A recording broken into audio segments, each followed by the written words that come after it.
So, dear students, in today's class, we will discuss a few chapters related to Vistas. Vistas का जो first chapter है वो है the third level, और इसका जो सेंट्रल कैरेक्टर है वो है चार्ली। चार्ली जो है वो इसका सेंट्रल कैरेक्टर है, और चार्ली की वाइफ है Luisa, LOUISA।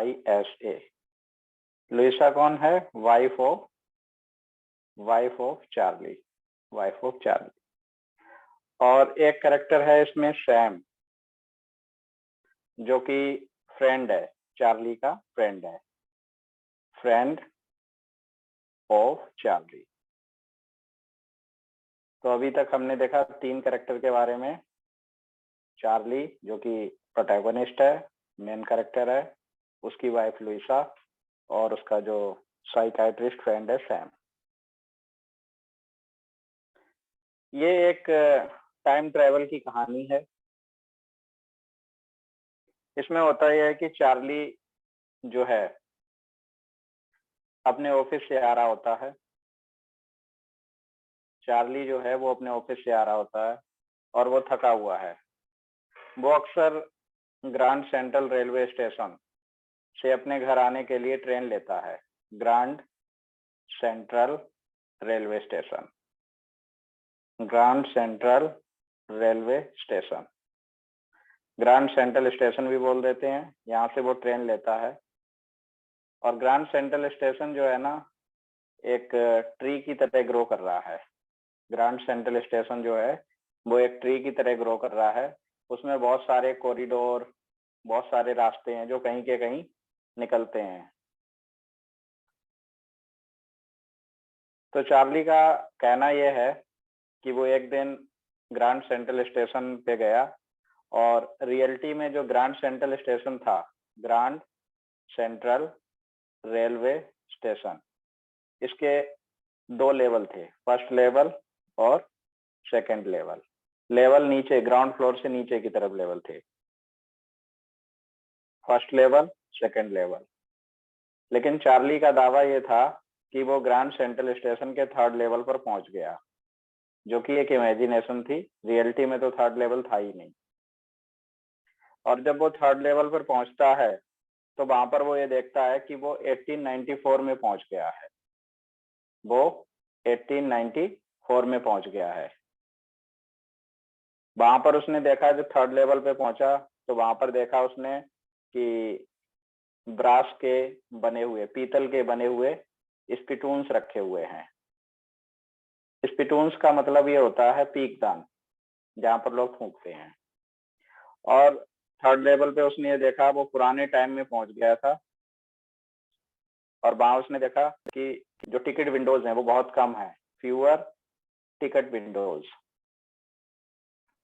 Fewer ticket Windows, ticket window बहुत कम है। और क्या देखा उसने वहां पे? एक उसने न्यूज़पेपर देखा था वहां पे, उसमें ही पुरानी डेट पड़ी हुई थी। और इस चैप्टर में थर्ड लेवल में एक विलेज का रेफरेंस आता है, उसका नाम है गेल्सबर्ग। गेल्सबर्ग जो है वो उसके दादा का विलेज था, ग्रैंडफादर का। उसके जो ग्रैंडफादर हैं, उसके ग्रैंडफादर का विलेज था गेल्सबर्ग। और गेल्सबर्ग में बड़ी शांति थी, तो उसने वहां के लिए टिकट खरीदनी चाहिए, गेल्सबर्ग के लिए। और जब उसने करेंसी दी तो करेंसी तो उसके पास मॉडर्न टाइम की थी, और वो पहुंच गया था ओल्डन टाइम में। तो जैसे ही उसने वो करेंसी मॉडर्न टाइम की दी, तो जो टिकट सेलर था उसने उसको डांटा और कहा कि मैं तुम्हें पुलिस के हवाले कर दूंगा। तो चार्ली अपनी वाइफ लुइसा को बताई, लुइसा, और अपने साइकाइट्रिस्ट फ्रेंड सैम को बताई कि भाई ऐसे ऐसे ग्रांड सेंट्रल स्टेशन पे मैं थर्ड लेवल पे पहुंच गया था, और वहां का नजारा अलग था। तो सैम बोला कि इस मॉडर्न वर्ल्ड में लोग तनाव में होते हैं, लोग स्ट्रेस में होते हैं, लोग एंजाइटी में होते हैं, फियर में होते हैं, और इसीलिए वो जो है ना इस तरह के एस्केप मार्ग बना लेते हैं, जैसा कि इसने बनाया।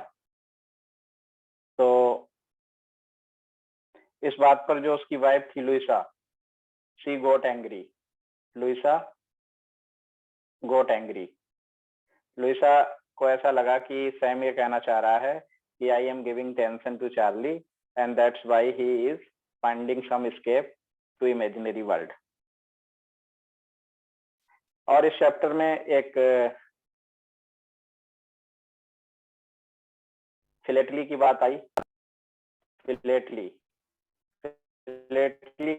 क्या होता है? Habit of stamp collection. Philately का मतलब होता है स्टैम्प कलेक्शन, स्टैम्प को इकट्ठा करना। फ्लैटली का मतलब होता है स्टैम्प को इकट्ठा करना। फ्लैटली जो है वो स्टैम्प कलेक्शन के लिए आया हुआ है। इस चैप्टर में फर्स्ट डे कवर की भी बात आती है। First day cover, first day cover.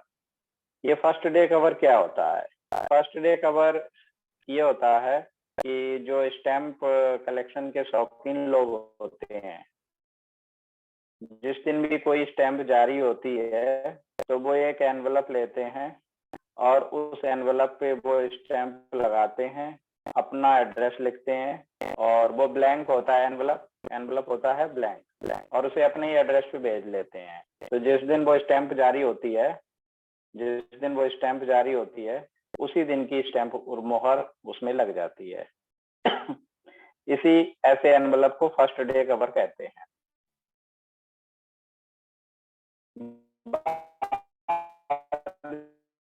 में चैप्टर में होता ऐसा है कि चार्ली को एक लेटर मिला सैम का, सैम्स लेटर, और सैम ने अपने लेटर में लिखा कि भाई मैंने थर्ड लेवल मुझे मिल गया था और मैं पुराने टाइम के पैसे भी लेके गया था, मैंने गेल्सबर्ग की जो है ना टिकट खरीद ली और मैं गेल्सबर्ग पहुंच गया हूँ, और ये बहुत अच्छी जगह है, मैं यहाँ पे एंजॉय कर रहा हूँ। और वहां पर उसने जो है ना सैम ने गेल्सबर्ग गांव में जाकर के अपना हे का मतलब होता है सूखी घास, हे और फोडर का जो बिजनेस चालू किया, क्योंकि पुराने टाइम में जो है ना साइकाइट्रिस्ट का बिजनेस नहीं चलता था। और उसने लुइसा और चार्ली से ये कहा कि भाई तुम भी थर्ड लेवल को ढूंढते रहो, तुम्हें ये मिल जाएगा। तो ये एक इमेजिनरी टाइम ट्रेवल की स्टोरी थी। अब हम इसको लाइन टू लाइन जो इसका जिस्ट दिया हुआ है उसको देख लेते हैं। The third level is full of imagination. कल्पना से भरा हुआ चैप्टर है ये। In this chapter Jack Finney describes the art of escapism. और इस चैप्टर में जो जैक फिन्नी है वो आर्ट ऑफ एस्केपिज्म को डिस्क्राइब करते हैं। The story is narrated by its central character Charlie. Charlie इसका नरेटर है, उसने कहानी को बताया है। The whole chapter is based on his imagination. पूरा चैप्टर उसकी कल्पना पर आधारित है। Charlie lives in New York city. Charlie जो है वो न्यूयॉर्क सिटी में रहता है। There are 2 railway station. Once Charlie comes across the third railway level. और एक बार वो थर्ड रेलवे लेवल पे आ जाता है, जिसे थर्ड लेवल कहते हैं। The third level refers to the railway station.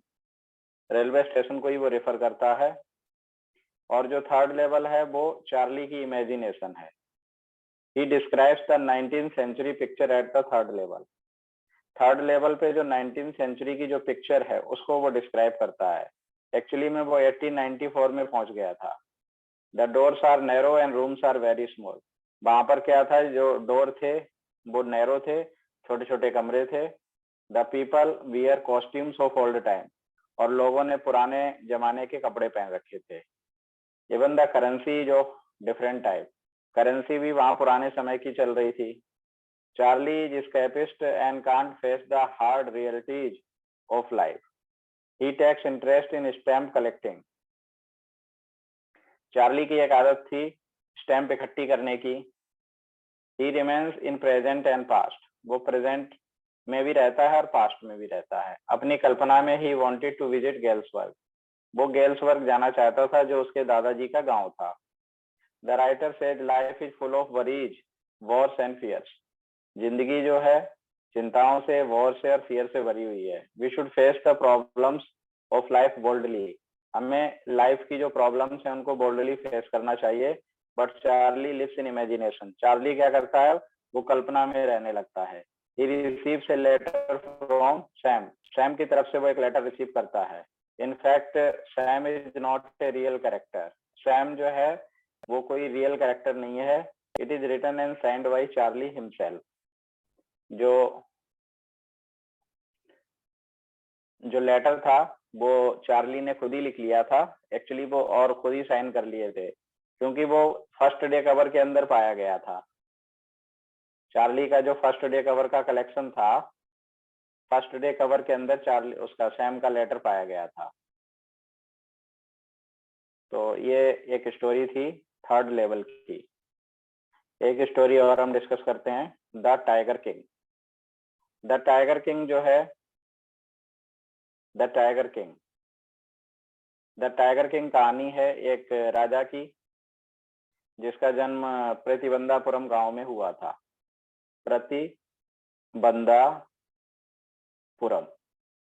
प्रतिबंधापुरम गांव में उसका जन्म हुआ था। और जब वो 10 डे का था, जब प्रिंस 10 डे का था, तो उसके दरबार में कुछ ज्योतिषी आए, कुछ एस्ट्रोलॉजर्स आए, और उन्होंने ये प्रेडिक्ट किया कि इस राजकुमार की जो डेथ है, इस राजा की डेथ जो है एक दिन होगी। तो वो जो 10 दिन का बच्चा था वो बोल पड़ा। उसने कहा कि इसमें कौन सी बड़ी बात बता दी आपने, डेथ तो सबकी होती है। अच्छी बात तो ये होती अगर आप मैनर ऑफ डेथ बताते, मैनर ऑफ डेथ को बता देते तो कुछ अच्छा होता। तो एस्ट्रोलॉजर्स जो थे, जो चीफ एस्ट्रोलॉजर था उनमें से मुख्य ज्योतिषी था, उसने कहा कि जो ये बच्चा है ये बुल आवर में इसका जन्म हुआ है, बुल आवर में इसका जन्म हुआ है, बैल नक्षत्र में, इसलिए इसकी जो डेथ है वो टाइगर से होगी, क्योंकि बुल और टाइगर जो है ना वो एनिमी होते हैं दूसरे के। तो उस राजकुमार ने कहा कि अब मुझे डरने की जरूरत नहीं है, अब टाइगर्स को डरने की जरूरत है। और जब वो बड़ा हुआ तो उसने कसम खाई कि वो सारे टाइगर को मार देगा अपने राज्य में, और उसने टाइगर हंटिंग पे बैन भी लगा दिया था। अपने राज्य में टाइगर किंग ने 70 टाइगर मार दिए। उसके बाद उसके राज्य में टाइगर खत्म हो गए थे। फिर उसने डिसाइड किया मैरिज का, फिर उसने मैरिज करने का फैसला लिया, और उसने ऐसे किंगडम की प्रिंसेस से मैरिज की जिस किंगडम में खूब सारे टाइगर हों। तो वो जब भी फिर अपने लॉज के यहाँ जाता था टाइगर को मार के आता था, और वहां भी उसने 29 टाइगर मारे और टाइगर खत्म।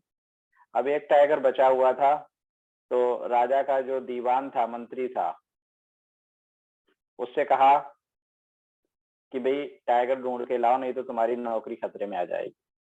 तो दीवान जो था वो People's Park from Madras, People's Park from Madras, People's Park from Madras से लेके आया एक बूढ़ा टाइगर। ये चिड़ियाघर था, और जहां पर राजा हंटिंग कर रहा था वहीं छोड़ दिया। जब राजा ने निशाना साधा तो वो बूढ़ा टाइगर बेहोश हो गया। फिर उसके जो मंत्री थे उन्होंने खुद मार दिया उसको, टाइगर को। तो इस प्रकार जो 100 टाइगर था, जो 100वां टाइगर था, वो नहीं मारा जा सका। फिर राजा ने अपनी जीत को सेलिब्रेट किया, और टाइगर किंग के सन का बर्थडे था। सन के बर्थडे पे उसने क्या किया, उसको एक गिफ्ट दिया, और उस गिफ्ट का नाम था वुडन टाइगर। वुडन टाइगर दिया उसको, लकड़ी का टॉय टाइगर। और वो दोनों, राजा और उसका बेटा, दोनों ही उससे खेल रहे थे। तो जो वुडन टाइगर था वो एक अनस्किल्ड कारपेंटर ने उसको बनाया था, और उसमें स्लाइवर्स निकली हुई थी, कीलें निकली हुई थी छोटी छोटी लकड़ी की। तो वो उसके राजा के चुभ गई और इन्फेक्शन फैल गया, उसको एडमिट कराया गया। और डॉक्टर निकल के आए। डॉक्टर ने कहा कि भाई जो इंफेक्शन है पूरी बॉडी में फैल गया था, ऑपरेशन किया गया, ऑपरेशन तो सक्सेसफुल रहा लेकिन राजा नहीं रहा। तो राजा की इस प्रकार से डेथ हो जाती है। इसमें आयरनी भी है कि भाई जिसने इतने बड़े बड़े टाइगर को मार दिया, बाद में एक लकड़ी के टाइगर ने उसकी जान ले ली। और टाइगर हंटिंग काफी टिपिकल भी थी। एक इंसिडेंट इसमें और भी आता है कि एक बार एक ब्रिटिश ऑफिसर आया और उसने कहा, क्योंकि अंग्रेजों के टाइम की कहानी है ये, ब्रिटिश ऑफिसर ने राजा से कहा कि भाई मुझे टाइगर के साथ टाइगर की हंटिंग करनी है, टाइगर को मारना है। तो राजा ने साफ मना कर दिया कि भाई टाइगर को तुम हंट नहीं कर सकते हो, तुम चाहो तो माउस का शिकार कर सकते हो, तुम चाहो मस्कीटो मार सकते हो, ऐसी ऐसी बातें उसने कही, लेकिन टाइगर नहीं। तो ब्रिटिश ऑफिसर ने कहा कि भाई टाइगर तुम ही मार लेना, मैं तो उसके साथ फोटो खिंचवाना चाहता हूँ। उसको भी उसने मना कर दिया। और ऐसा मना करने पे फिर उसे ये डर लगा कि कहीं ऐसा ना हो कि ये जो हमारा किंगडम है ये ब्रिटिश एम्पायर में चला जाए। तो जो ब्रिटिश ऑफिसर की वाइफ थी दुराई सामी, दुरई सैनी उसकी वाइफ थी, उसको उन्होंने डायमंड रिंग भेजे, 50 डायमंड रिंग्स भेजे, 50 डायमंड रिंग्स भेजे। और उसने ये सोचा था कि भाई ये 1 या 2 डायमंड रिंग रख लेगी और बाद बाकी वापस कर देगी, लेकिन दुरई सैनी ने पूरे के पूरे 50 डायमंड रिंग रख लिए। तो काफी कॉस्ट पड़ गई थी अपने राज्य को बचाने की उसके लिए। ये स्टोरी थी टाइगर किंग की। एक बार इस जिस्ट को और देख लेते हैं। The Tiger King is an interesting chapter by Kalki. The whole chapter moves about the king of Prithivandapuram. The birth of the king was full of wonders. The astrologers declared he would be killed by the tiger. ज्योतिषियों ने कहा कि वो tiger से मारा जाएगा। The king decided to kill tiger, so he was called the Tiger King. The astrologer declared that 100 tiger would kill the king. और ज्योतिषियों ने ये कहा था कि वो जो 100वां टाइगर है वो मार देगा राजा को। If the king was able to kill 100 tiger, he would be immortal. यदि वो 100वें टाइगर को मारने में सफल हो गया तो वो अमर हो जाएगा। The king declared to kill 100 tiger. He did not allow anyone to kill in his state Prithivandapuram. अपने राज्य में उसने टाइगर को मारने को किसी को भी अनुमति नहीं दी। The king killed 70 tigers. Now his state had no more tigers. The king decided to marry in a state full of tigers.